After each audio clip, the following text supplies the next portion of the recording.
ಓಂ ಶಾಂತಿ. ಮುರುಳಿ ದಿನಾಂಕ 4/2/2019. ಶಿವ್ ಭಗವಾನ್ ವಾಚ್. ಮಧುರ ಮಕ್ಕಳೇ, ಅಂತರ್ಮುಖಿಗಳಾಗಿ ತಮ್ಮ ಕಲ್ಯಾಣದ ಬಗ್ಗೆ ವಿಚಾರ ಮಾಡಿ. ಸುತ್ತಾಡಲು ಹೋದಾಗಲೂ ಕೂಡ ಏಕಾಂತದಲ್ಲಿ ವಿಚಾರ ಸಾಗರ ಮಂಥನ ಮಾಡಿ ತಮ್ಮನ್ನು ತಾವು ಕೇಳಿಕೊಳ್ಳಿ, ನಾನು ಸದಾ ಹರ್ಷಿತನಾಗಿ ಇರುತ್ತೇನಾ?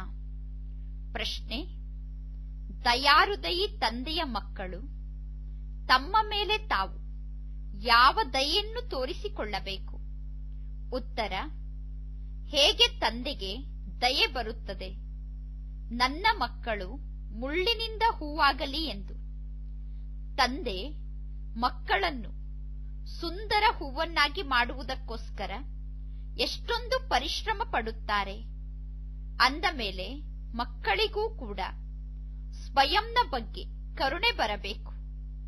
ನಾವು ಬಾಬಾರವರನ್ನು ಕೂಗಿ ಕರೆಯುತ್ತೇವೆ, ಹೇ ಪತಿತ ಪಾವನ, ಬನ್ನಿ, ಬಂದು ನಮ್ಮನ್ನು ಹೂವನ್ನಾಗಿ ಮಾಡಿ ಎಂದು. ಈಗ ಆ ತಂದೆ ಬಂದಿದ್ದಾರೆ. ಅಂದ ಮೇಲೆ ನಾವೇಕೆ ಹೂವಾಗಬಾರದು? ನಾವು ಅವಶ್ಯವಾಗಿ ಹೂವಾಗುತ್ತೇವೆ. ಸ್ವಯಂನ ಬಗ್ಗೆ ದಯೆ ಇದ್ದರೆ ಆತ್ಮ ಅಭಿಮಾನಿಗಳಾಗಿ ಇರಬೇಕು. ತಂದೆ ಏನನ್ನು ತಿಳಿಸುತ್ತಾರೋ ಅದನ್ನು ಧಾರಣೆ ಮಾಡಿಕೊಳ್ಳಬೇಕು. ಓಂ ಶಾಂತಿ. ಈಗ ಮಕ್ಕಳು ತಿಳಿದುಕೊಂಡಿದ್ದೀರಾ, ಶಿವ ತಂದೆ ನಮ್ಮ ತಂದೆ ಆಗಿದ್ದಾರೆ, ನಮಗೆ ಟೀಚರ್ ಆಗಿದ್ದಾರೆ, ಸದ್ಗುರು ಆಗಿದ್ದಾರೆ. ಈಗ ತಂದೆ ಮಕ್ಕಳನ್ನು ಕೇಳುತ್ತಾರೆ, ಯಾವಾಗ ನೀವು ಇಲ್ಲಿಗೆ ಬರುತ್ತೀರೋ ಆಗ ಈ ಲಕ್ಷ್ಮೀ ನಾರಾಯಣರ ಚಿತ್ರವನ್ನು ನೋಡುತ್ತೀರಾ ಅಥವಾ ಏಣಿಯ ಚಿತ್ರವನ್ನು ನೋಡುತ್ತೀರಾ ತಾನೆ? ಯಾವಾಗ ಎರಡೂ ಚಿತ್ರವನ್ನು ನೋಡುತ್ತೀರೋ ಆಗ ಗುರಿ ಉದ್ದೇಶ ಮತ್ತು ಸಂಪೂರ್ಣ ಸೃಷ್ಟಿ ಚಕ್ರದ ಚಿತ್ರ ನಿಮ್ಮ ಬುದ್ಧಿಯಲ್ಲಿ ನಿಮಗೆ ನೆನಪಿಗೆ ಬರುತ್ತದೆ. ನಾವು ದೇವತೆಗಳಾಗಿ ಪುನಃ ಈ ಏಣಿಯನ್ನು ಇದೇ ರೀತಿ ಇಳಿಯುತ್ತಾ ಬಂದಿದ್ದೇವೆ. ಈ ಜ್ಞಾನ ಮಕ್ಕಳಾದ ನಿಮಗೆ ಈಗ ಪ್ರಾಪ್ತಿಯಾಗಿದೆ. ನೀವು ವಿದ್ಯಾರ್ಥಿಯಾಗಿದ್ದೀರಾ. ಗುರಿ ಉದ್ದೇಶ ನಿಮ್ಮ ಸಮ್ಮುಖದಲ್ಲಿ ಇದೆ. ಯಾರೇ ಬಂದರೂ ಕೂಡ ಅವರಿಗೆ ತಿಳಿಸಿ, ಇದು ನಿಮ್ಮ ಗುರಿ ಉದ್ದೇಶ ಆಗಿದೆ. ಈ ಶಿಕ್ಷಣದಿಂದ ನಾವು ಈ ರೀತಿ ದೇವತೆಗಳಾಗುತ್ತೇವೆ. ನಂತರ 84 ಜನ್ಮದ ಏಣಿಯನ್ನು ಇಳಿಯುತ್ತೇವೆ. ಪುನಃ ಈ ಪಾತ್ರವನ್ನು ನಾವು ರಿಪೀಟ್ ಮಾಡಬೇಕು. ಇದು ಬಹಳ ಸಹಜ ಜ್ಞಾನ ಆಗಿದೆ. ಅಂದ ಮೇಲೆ ಪುನಃ ಈ ಶಿಕ್ಷಣವನ್ನು ಓದುತ್ತಾ ಓದುತ್ತಾ ನೀವೇಕೆ ಫೇಲ್ ಆಗುತ್ತೀರಾ? ಜಗತ್ತಿನಲ್ಲಿರುವ ಆ ಶಾರೀರಿಕ ಶಿಕ್ಷಣಕ್ಕಿಂತ ಈ ಈಶ್ವರಿಯ ಶಿಕ್ಷಣ ಬಹಳ ಸಹಜ ಆಗಿದೆ. ಗುರಿಯಂತೂ ಸಮ್ಮುಖದಲ್ಲಿ ಇದೆ. 84 ಜನ್ಮದ ಚಕ್ರ ನಮ್ಮ ಸಮ್ಮುಖದಲ್ಲಿ ಇದೆ. ಈ ಎರಡೂ ಚಿತ್ರಗಳು ವಿಸಿಟಿಂಗ್ ರೂಮ್ನಲ್ಲಿ ಇರಬೇಕು. ಸೇವೆ ಮಾಡುವುದಕ್ಕೋಸ್ಕರ ಸೇವೆಯ ಆಯುಧಗಳು ಬೇಕು ತಾನೆ. ಸಂಪೂರ್ಣ ಜ್ಞಾನ ಈ ಎರಡು ಚಿತ್ರದಲ್ಲಿ ಇದೆ. ಈಗ ನಾವು ಪುರುಷಾರ್ಥವನ್ನೂ ಕೂಡ ಮಾಡುತ್ತಿದ್ದೇವೆ.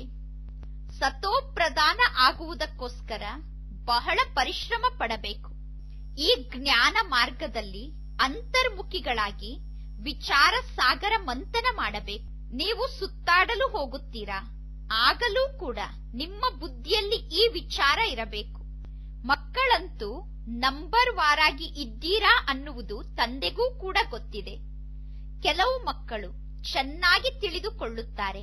ಅಂದ ಮೇಲೆ ಅವರು ಅವಶ್ಯವಾಗಿ ಚೆನ್ನಾಗಿ ಪುರುಷಾರ್ಥ ಮಾಡುತ್ತಾರೆ. ಸ್ವಯಂನ ಕಲ್ಯಾಣಕ್ಕೋಸ್ಕರ ಪುರುಷಾರ್ಥ ಮಾಡುತ್ತಾರೆ. ಪ್ರತಿಯೊಬ್ಬ ವಿದ್ಯಾರ್ಥಿ ಕೂಡ ತಿಳಿದುಕೊಳ್ಳುತ್ತಾರೆ, ಇವರು ಚೆನ್ನಾಗಿ ಓದುತ್ತಿದ್ದಾರೆ ಎಂದು.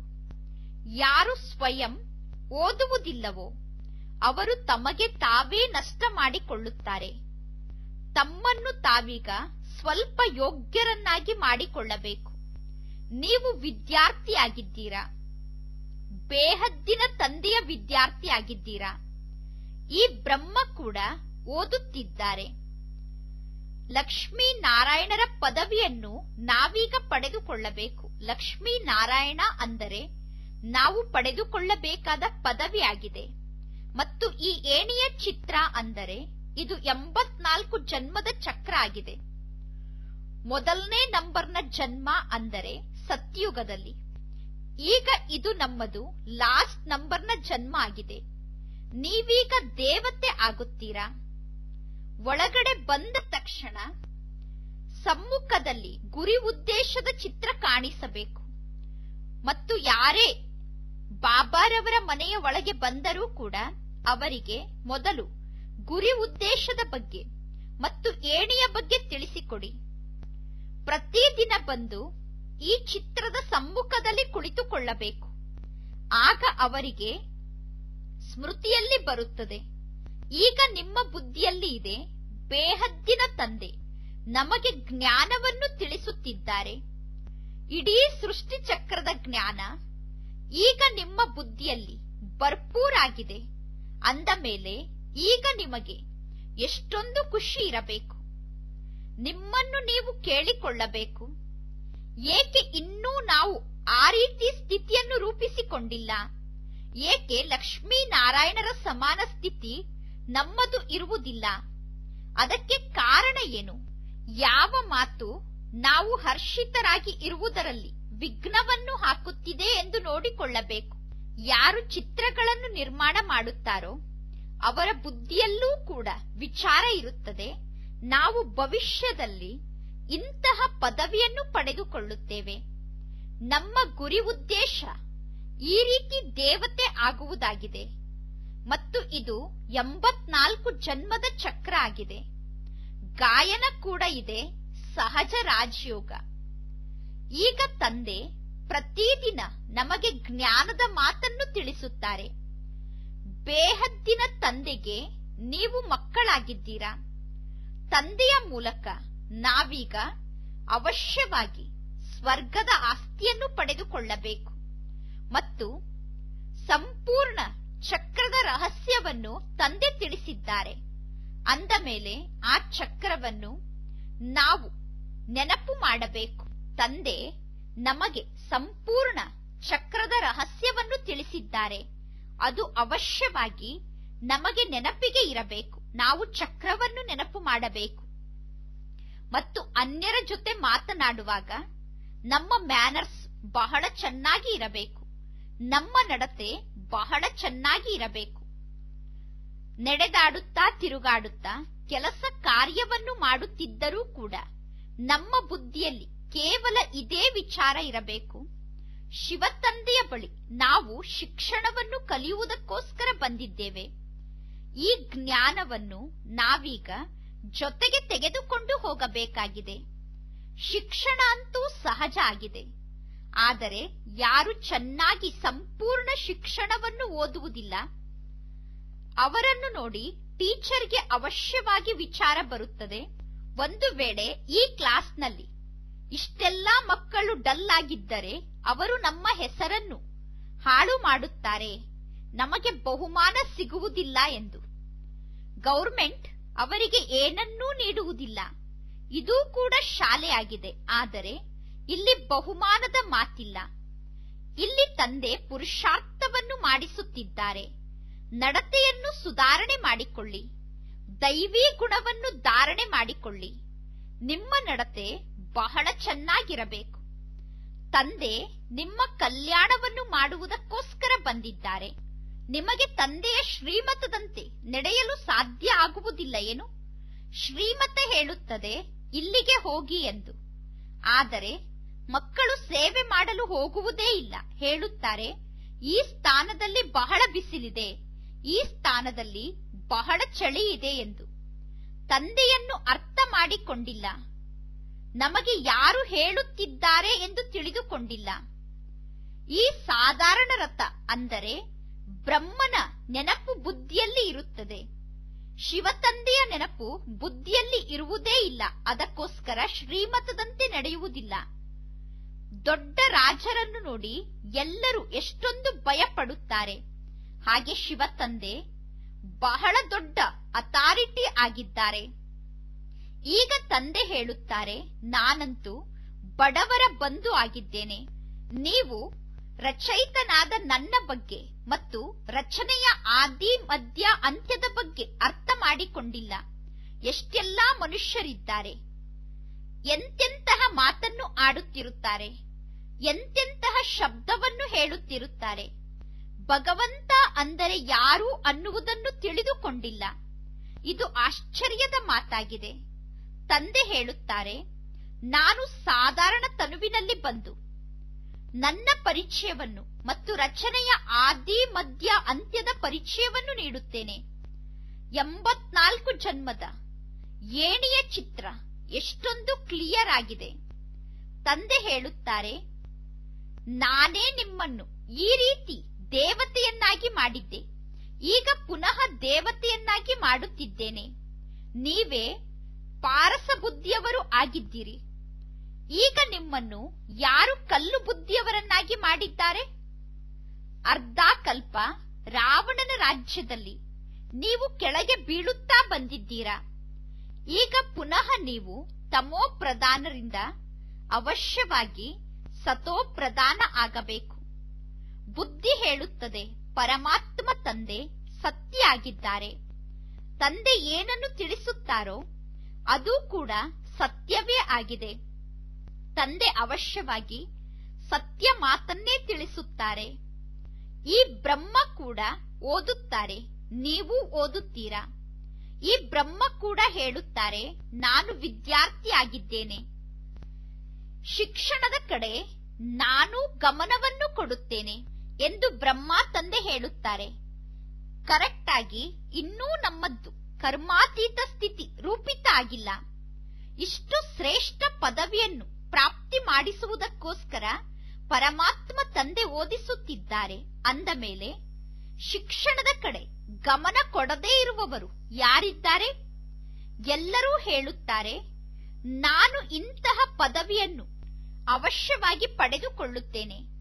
ನಾವು ತಂದೆಗೆ ಮಕ್ಕಳಾಗಿದ್ದೇವೆ ಅಂದ ಮೇಲೆ ಅವಶ್ಯವಾಗಿ ನಾವು ಮಾಲೀಕರಾಗಿ ಇರಬೇಕಿತ್ತು.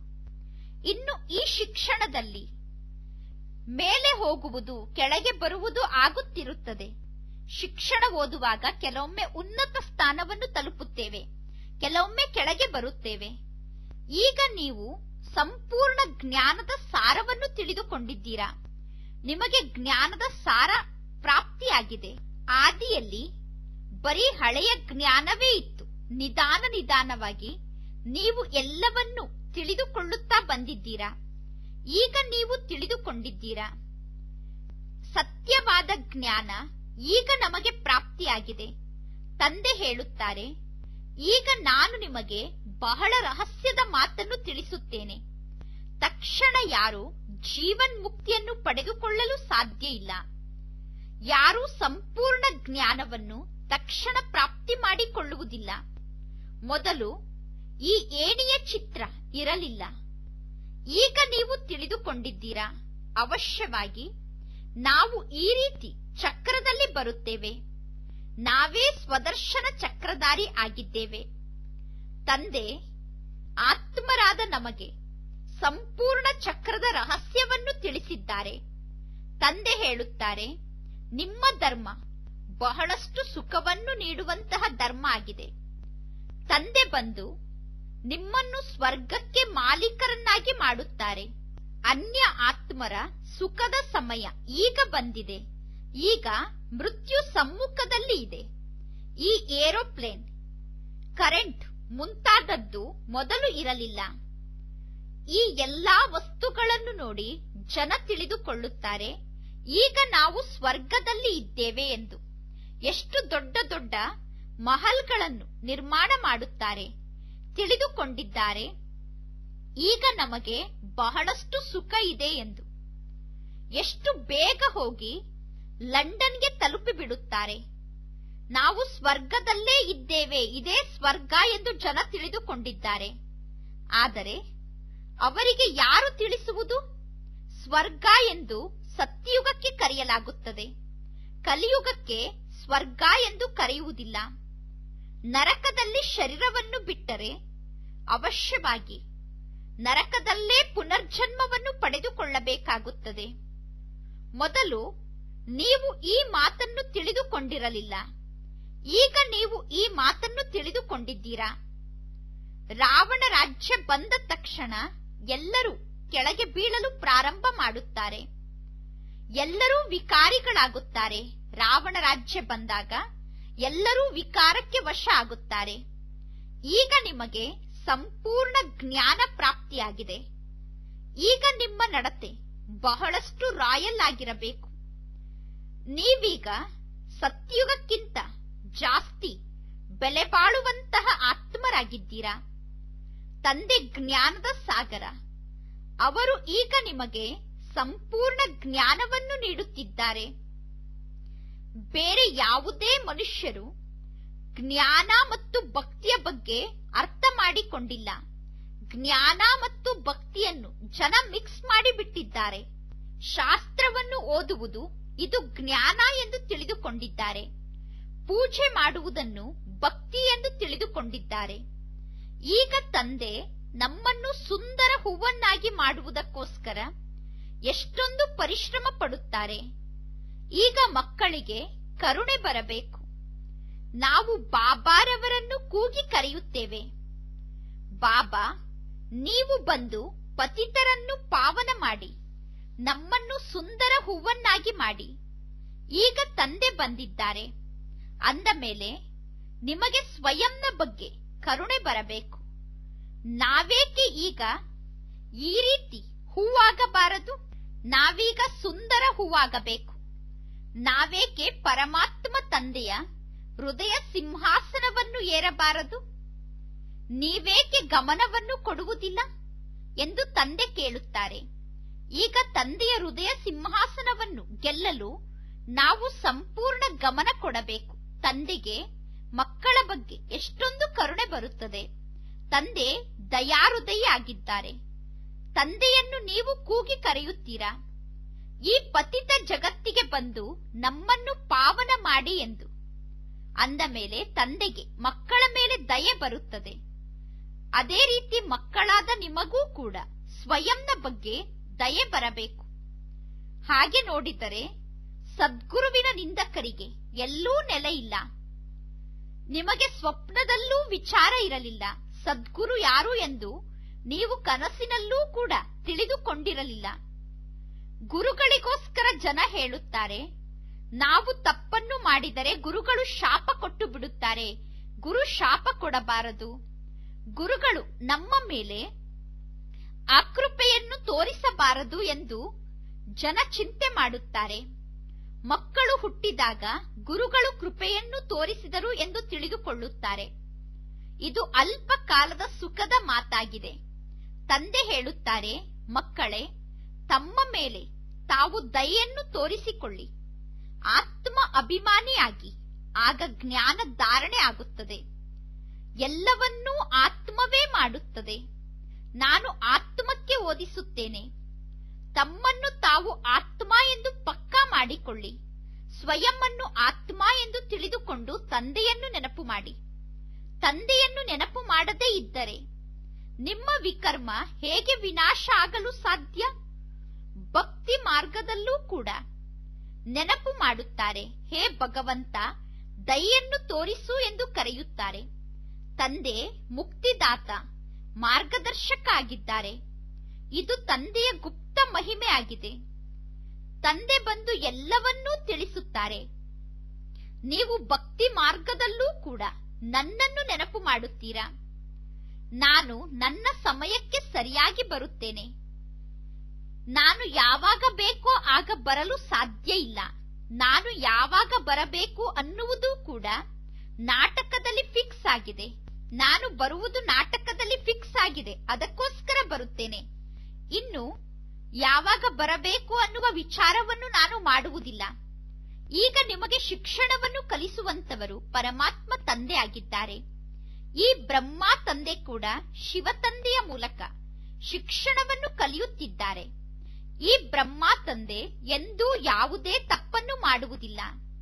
ಯಾರಿಗೂ ದುಃಖವನ್ನು ಕೊಡುವುದಿಲ್ಲ, ಯಾರಿಗೂ ನೋವಾಗುವಂತೆ ನಡೆದುಕೊಳ್ಳುವುದಿಲ್ಲ. ಇನ್ನು ಉಳಿದವರೆಲ್ಲರೂ ಕೂಡ ನಂಬರ್ ವಾರ್ ಟೀಚರ್ ಆಗಿದ್ದೀರಾ.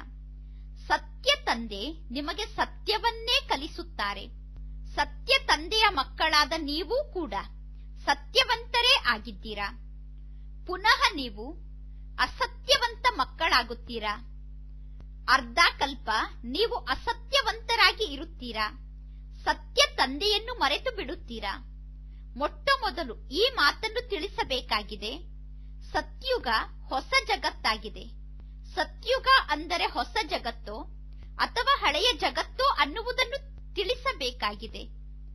ಮನುಷ್ಯರು ತಿಳಿದುಕೊಳ್ಳಬೇಕು. ಈ ಪ್ರಶ್ನೆ ಬಹಳ ಒಳ್ಳೆಯ ಪ್ರಶ್ನೆ. ಮನುಷ್ಯರಿಗೆ ಈ ಮಾತು ಅರ್ಥ ಆಗಬೇಕು. ಇವರು ಬಹಳ ಚೆನ್ನಾಗಿ ಪ್ರಶ್ನೆಯನ್ನು ಕೇಳುತ್ತಾರೆ. ಈ ಸಮಯದಲ್ಲಿ ಎಲ್ಲರಲ್ಲೂ ಪಂಚವಿಕಾರ ಪ್ರವೇಶ ಮಾಡಿದೆ. ಸತ್ಯುಗದಲ್ಲಿ ಪಂಚವಿಕಾರ ಇರುವುದಿಲ್ಲ. ಇದು ಎಷ್ಟು ಸಹಜವಾಗಿ ತಿಳಿದುಕೊಳ್ಳುವಂತಹ ಮಾತಾಗಿದೆ. ಆದರೆ ಯಾರು ಸ್ವಯಂ ತಿಳಿದುಕೊಳ್ಳುವುದಿಲ್ಲ, ಅವರು ಪ್ರದರ್ಶನದಲ್ಲಿ ಏನನ್ನು ತಿಳಿಸುತ್ತಾರೆ? ಅವರು ಸೇವೆಯನ್ನು ಮಾಡುವ ಬದಲು ಇನ್ನೂ ಡಿಸ್ಸರ್ವಿಸ್ ಮಾಡಿ ಬರುತ್ತಾರೆ. ಹೊರಗಡೆ ಜಗತ್ತಿಗೆ ಹೋಗಿ ಸೇವೆ ಮಾಡಿ ಬರುವುದು ಚಿಕ್ಕಮ್ಮನ ಮನೆಗೆ ಹೋಗಿ ಬಂದಷ್ಟು ಸುಲಭ ಅಲ್ಲ. ಇಲ್ಲಿ ಬಹಳಷ್ಟು ತಿಳುವಳಿಕೆ ಬೇಕು. ಬಾಬಾ ಪ್ರತಿಯೊಬ್ಬರ ನಡತೆಯಿಂದ ತಿಳಿದುಕೊಳ್ಳುತ್ತಾರೆ. ತಂದೆಯಂತೂ ತಂದೆ ಆಗಿದ್ದಾರೆ. ತಂದೆ ಪುನಃ ಹೇಳುತ್ತಾರೆ, ನಾಟಕದಲ್ಲಿ ಇದೇ ರೀತಿ ಫಿಕ್ಸ್ ಆಗಿತ್ತು. ಯಾರೇ ಬಂದರೂ ಕೂಡ ಅವರು ತಿಳಿದುಕೊಳ್ಳುತ್ತಾರೆ, ಈ ಬ್ರಹ್ಮ ಕುಮಾರಿಯರು ಸರಿಯಾಗಿ ತಿಳಿಸುತ್ತಿದ್ದಾರೆ ಎಂದು. ಹೆಸರೇ ಆಗಿದೆ ಬ್ರಹ್ಮ ಕುಮಾರಿ ಈಶ್ವರ್ಯ ವಿಶ್ವವಿದ್ಯಾಲಯ. ಹೆಸರು ಕೂಡ ಬ್ರಹ್ಮ ಕುಮಾರಿಯರದ್ದೇ ಪ್ರತ್ಯಕ್ಷ ಆಗಬೇಕಾಗಿದೆ. ಈ ಸಮಯದಲ್ಲಿ ಎಲ್ಲರೂ ಕೂಡ ಪಂಚವಿಕಾರಗಳಿಗೆ ವಶ ಆಗಿದ್ದಾರೆ. ಅವರಿಗೆ ಜ್ಞಾನವನ್ನು ತಿಳಿಸುವುದು ಎಷ್ಟು ಕಠಿಣ ಆಗಿದೆ. ಏನನ್ನೂ ತಿಳಿದುಕೊಂಡಿಲ್ಲ. ಕೇವಲ ಜ್ಞಾನ ಚೆನ್ನಾಗಿದೆ ಎಂದು ಹೇಳುತ್ತಾರೆ. ಸ್ವಯಂ ಜ್ಞಾನವನ್ನು ತಿಳಿದುಕೊಳ್ಳುವುದಿಲ್ಲ. ಒಂದು ವಿಘ್ನದ ಹಿಂದೆ ಇನ್ನೊಂದು ವಿಘ್ನ ಬರುತ್ತಾ ಹೋಗುತ್ತದೆ. ಈಗ ಪುನಃ ನಾವು ಯುಕ್ತಿಯನ್ನು ರಚಿಸಬೇಕು. ಪ್ರದರ್ಶನವನ್ನು ಹಾಕಿದಾಗ ಪ್ರದರ್ಶನಿಯನ್ನು ಕಾಯಲು ಪೊಲೀಸರನ್ನು ಕರೆಸಬೇಕಾಗಿದೆ. ಈ ಚಿತ್ರಗಳ ಇನ್ಶೂರೆನ್ಸ್ ಅನ್ನು ಕೂಡ ನೀವು ಮಾಡಿಸಬಹುದು. ಇದು ಯಜ್ಞ ಆಗಿದೆ. ಈ ಯಜ್ಞದಲ್ಲಿ ಅವಶ್ಯವಾಗಿ ವಿಘ್ನಗಳು ಬರುತ್ತದೆ. ಇಡೀ ಹಳೆಯ ಜಗತ್ತೇ ಈ ಯಜ್ಞದಲ್ಲಿ ಸ್ವಾಹ ಆಗುತ್ತದೆ. ಇಲ್ಲದಿದ್ದರೆ ಇದಕ್ಕೆ ಯಜ್ಞ ಎಂದು ಏಕೆ ಹೆಸರನ್ನು ಹೇಳುತ್ತಾರೆ? ಯಜ್ಞ ಅಂದ ಮೇಲೆ ಎಲ್ಲವೂ ಸ್ವಾಹ ಆಗಲೇಬೇಕು.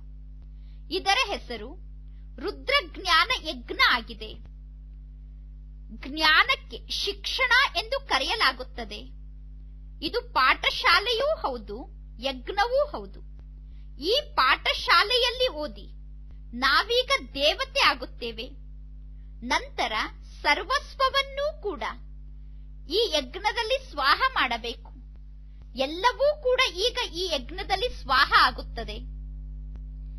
ಯಾರು ಪ್ರತಿದಿನ ಜ್ಞಾನವನ್ನು ತಿಳಿಸಲು ಪ್ರಾಕ್ಟೀಸ್ ಮಾಡುತ್ತಿರುತ್ತಾರೋ ಅವರೇ ಅನ್ಯರಿಗೆ ಜ್ಞಾನವನ್ನು ತಿಳಿಸಲು ಸಾಧ್ಯ. ಯಾರಿಗೆ ಜ್ಞಾನವನ್ನು ಹೇಳುವ ಅಭ್ಯಾಸ ಇರುವುದಿಲ್ಲವೋ ಅವರು ಹೇಗೆ ಮಾತನಾಡಲು ಸಾಧ್ಯ? ಜಗತ್ತಿನ ಮನುಷ್ಯರಿಗೋಸ್ಕರ ಈ ಜಗತ್ತು ಈಗ ಸ್ವರ್ಗ ಆಗಿದೆ. ಅಲ್ಪ ಕಾಲಕ್ಕೋಸ್ಕರ ಅವರಿಗೆ ಈ ಜಗತ್ತು ಸ್ವರ್ಗ ಆಗಿದೆ. ನಿಮಗೋಸ್ಕರ ಅರ್ಧ ಕಲ್ಪಕ್ಕಾಗಿ ಈಗ ಸ್ವರ್ಗ ತಯಾರಾಗುತ್ತಿದೆ. ಇದು ಕೂಡ ನಾಟಕದಲ್ಲಿ ಫಿಕ್ಸ್ ಆಗಿದೆ. ವಿಚಾರ ಮಾಡಿದಾಗ ನಿಮಗೆ ಎಷ್ಟು ಆಶ್ಚರ್ಯ ಆಗುತ್ತದೆ. ಈಗ ಈ ರಾವಣ ರಾಜ್ಯ ಸಮಾಪ್ತಿಯಾಗಿ ರಾಮರಾಜ್ಯ ಸ್ಥಾಪನೆ ಆಗುತ್ತಾ ಇದೆ. ಇದರಲ್ಲಿ ಜಗಳದ ಯಾವುದೇ ಮಾತು ಇಲ್ಲ. ಏಣಿಯ ಚಿತ್ರವನ್ನು ನೋಡಿ ಜನರಿಗೆ ಬಹಳ ಆಶ್ಚರ್ಯ ಆಗುತ್ತದೆ. ತಂದೆ ಎಂತಹ ಒಳ್ಳೊಳ್ಳೆ ಮಾತನ್ನು ತಿಳಿಸುತ್ತಿರುತ್ತಾರೆ. ಈ ಬ್ರಹ್ಮ ಕೂಡ ಶಿವತಂದೆಯಿಂದ ಶಿಕ್ಷಣವನ್ನು ಕಲಿತಿದ್ದಾರೆ. ಅದಕ್ಕೋಸ್ಕರ ಬ್ರಹ್ಮ ತಂದೆ ಮಕ್ಕಳಿಗೆ ತಿಳಿಸುತ್ತಿರುತ್ತಾರೆ. ಮಕ್ಕಳಾದ ನೀವು ಕೂಡ ಜ್ಞಾನವನ್ನು ತಿಳಿಸುತ್ತೀರಾ. ಯಾರು ಅನೇಕರ ಕಲ್ಯಾಣವನ್ನು ಮಾಡುತ್ತಾರೋ ಅವರಿಗೆ ಜಾಸ್ತಿ ಫಲಪ್ರಾಪ್ತಿ ಆಗುತ್ತದೆ. ಯಾರು ಚೆನ್ನಾಗಿ ಶಿಕ್ಷಣವನ್ನು ಓದಿದ್ದಾರೋ, ಅವಿದ್ಯಾವಂತರು ಓದಿರುವವರ ಮುಂದೆ ಹೋಗಿ ಅವರ ಸೇವೆಯನ್ನು ಮಾಡಬೇಕಾಗುತ್ತದೆ. ತಂದೆ ಪ್ರತಿದಿನ ಜ್ಞಾನವನ್ನು ತಿಳಿಸುತ್ತಿರುತ್ತಾರೆ. ನಿಮ್ಮ ಕಲ್ಯಾಣವನ್ನು ನೀವು ಮಾಡಿಕೊಳ್ಳಿ ಎಂದು ತಂದೆ ಹೇಳುತ್ತಾರೆ. ಈ ಚಿತ್ರವನ್ನು ಸಮ್ಮುಖದಲ್ಲಿ ಇಟ್ಟುಕೊಂಡಾಗ ಮಕ್ಕಳಿಗೆ ಜ್ಞಾನದ ನಶೆ ಏರುತ್ತದೆ. ಅದಕ್ಕೋಸ್ಕರ ಬಾಬಾರವರ ರೂಮಿನಲ್ಲೂ ಕೂಡ ಈ ಚಿತ್ರವನ್ನು ಇಡಲಾಗಿದೆ. ಗುರಿ ಉದ್ದೇಶದ ಚಿತ್ರ. ಇದರ ಬಗ್ಗೆ ತಿಳಿದುಕೊಳ್ಳುವುದು ಎಷ್ಟು ಸಹಜ ಆಗಿದೆ. ದೇವತೆಗಳ ಸಮಾನ ಗುಣಗಳೂ ಕೂಡ ಬೇಕು. ನಮ್ಮ ನಡತೆ ಬಹಳ ಚೆನ್ನಾಗಿರಬೇಕು. ಸ್ವಚ್ಛ ಮನಸ್ಸಿದ್ದಾಗ ಪರಮಾತ್ಮ ತಂದೆ ಒಲಿದು ಬಿಡುತ್ತಾರೆ. ಒಳ್ಳೆಯದು, ಮಧುರಾತಿ ಮಧುರ, ಅಗಲಿ ಹೋಗಿ ಮರಳಿ ಸಿಕ್ಕಿರುವ ಮಕ್ಕಳ ಪ್ರತಿ ಮಾತ್ಪಿತಾ ಬಾಪ್ತಾದರವರ ನೆನಪು, ಪ್ರೀತಿ ಹಾಗೂ ಸುಪ್ರಭಾತ. ಆತ್ಮಿಕ ಮಕ್ಕಳಿಗೆ ಆತ್ಮಿಕ ತಂದೆಯ ನಮಸ್ತೆ. ಆತ್ಮಿಕ ತಂದೆಗೆ ಆತ್ಮಿಕ ಮಕ್ಕಳ ನೆನಪು, ಪ್ರೀತಿ ಹಾಗೂ ನಮಸ್ತೆ ನಮಸ್ತೆ ನಮಸ್ತೆ. ಧಾರಣೆಗೋಸ್ಕರ ಮುಖ್ಯ ಸಾರ. ಫಸ್ಟ್ ಪಾಯಿಂಟ್, ಸದಾ ಸ್ಮೃತಿಯಲ್ಲಿರಬೇಕು. ನಾವು ಬೇಹದ್ದಿನ ತಂದೆಯ ವಿದ್ಯಾರ್ಥಿಗಳಾಗಿದ್ದೇವೆ. ಭಗವಂತ ನಮಗೆ ಓದಿಸುತ್ತಿದ್ದಾರೆ. ಅದಕ್ಕೋಸ್ಕರ ಚೆನ್ನಾಗಿ ಶಿಕ್ಷಣವನ್ನು ಕಲಿತು ತಂದೆಯ ಹೆಸರನ್ನು ಪ್ರಸಿದ್ಧಗೊಳಿಸಬೇಕು. ನಮ್ಮ ನಡತೆಯನ್ನು ಬಹಳಷ್ಟು ರಾಯಲ್ ಆಗಿ ಇಟ್ಟುಕೊಳ್ಳಬೇಕು.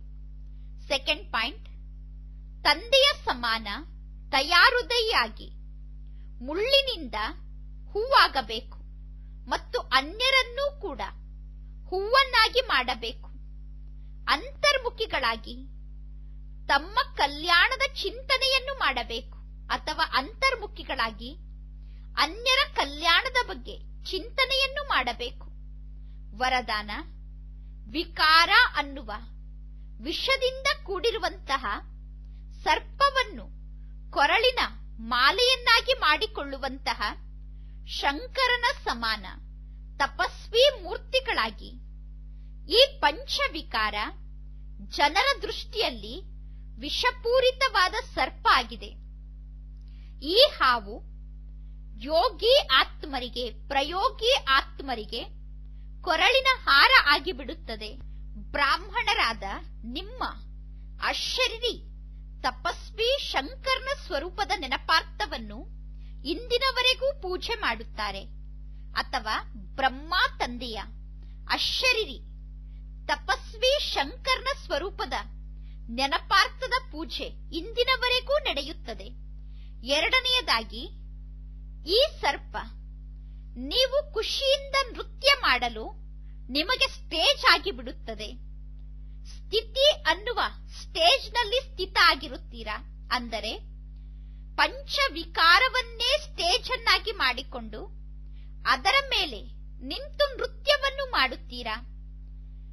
ಯಾವಾಗ ಈ ರೀತಿ ವಿಕಾರಗಳ ಮೇಲೆ ವಿಜಯವನ್ನು ಪಡೆದುಕೊಳ್ಳುತ್ತೀರೋ ಆಗ ನಿಮ್ಮನ್ನು ತಪಸ್ವಿ ಮೂರ್ತಿಗಳು, ಪ್ರಯೋಗಿ ಆತ್ಮರು ಎಂದು ಕರೆಯಲಾಗುತ್ತದೆ. ಶ್ಲೋಗನ್: ಯಾರ ಸ್ವಭಾವ ಮಧುರವಾಗಿ ಇರುತ್ತದೆ, ಶಾಂತ ಚಿತ್ತವಾಗಿ ಇರುತ್ತದೆ, ಅವರ ಮೇಲೆ ಎಂದೂ ಕೂಡ ಕ್ರೋಧದ ಭೂತ ದಾಳಿ ಮಾಡಲು ಸಾಧ್ಯ ಇಲ್ಲ. ಒಳ್ಳೆಯದು. ಓಂ ಶಾಂತಿ.